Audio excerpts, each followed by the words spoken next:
Мерките што ги побара обвинителството за екс-директорот Васко Ковачевски кривичен не ги прифатил затоа што тој е недостапен, а за да му биде одземен пасошот, да добие забрана да го напушти градот и редовно да се јавува во суд, треба да е тука и да се произнесе. Оваа одлука кривичниот суд ја донел попладнево, откако конечно пристигнало официјално известување од МВР дека тој е недостапен 2,5 недели по отворањето на истрагата за адитив.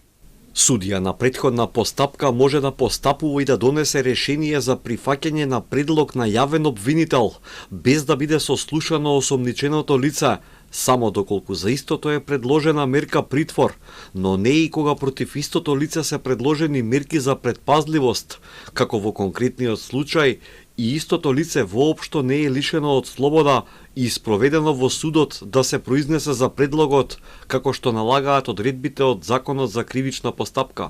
На потек е обвинителството дали ќе предложи построга мерка или не за Ковачевски, откако кривичен ќе испрати одлуката и известувањето за недостапност.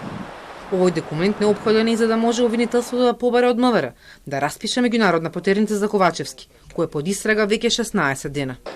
Тошковски предпладнево тврдеше дека полицијата го известила и обвинителството, кој тој го критикуваше дека за Ковачевски требало да бараат притвор, а не мерки на предпазливост. А кривичен не можел да определи построга мерка од онаа што ја предлага обвинителството. Јавното обвинителство е известено и писмено и усно во однос на лицето кое што го напоменавте вие, но нажалост јавниот обвинител кој што ја водел постапката во рамки на обвинителството за гонење на организиран криминал и корупција оценил дека не треба да бара таква мерка најстрога согласно одредбите од ЗКП, иако ако мене лично ме прашате, навистина малце сум вчудоневиден како за лице кое што е недостапно на органите за прогон, а при тоа е вклучено во рамки на криминал од прилика околу првично 6,5 милиони евра, јавното обвинителство не побара само за тоа лице. Оваа изјава на Тошковски ја слушаше лично државниот обвинител Коцевски, кој присуствуваше на настанот организиран од МВР за резултатите од годинава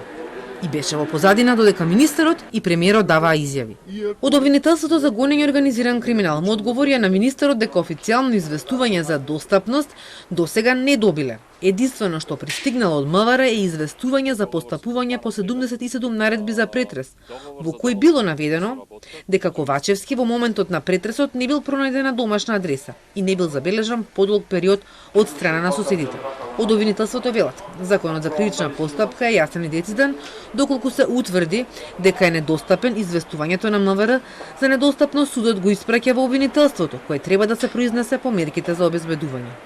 До денес, Основниот кривичен суд Скопје нема доставено ваков документ до обвинителството и предметните обвинители не можат, прескокнувајќи постапки институции, да носат предлози или одлуки надвор од нивните законски овластувања. Во моментот кога ОЈОГОК ќе добие известување дека осомничениот е недостапен на органите на прогонот, надлежните јавни обвинители ќе постапат согласно законските надлежности во поглед на мерките за обезбедување. 30-дневен притвор добија осумнина од вкупно 23 осумничени за случајот адитив, меѓу кои за екс-директорот на ЕСМ Васко Стефанов. Осумничени се за злоупотреба на тендерот за адитиви кои се користат за согорување на јагленот во термоцентралите.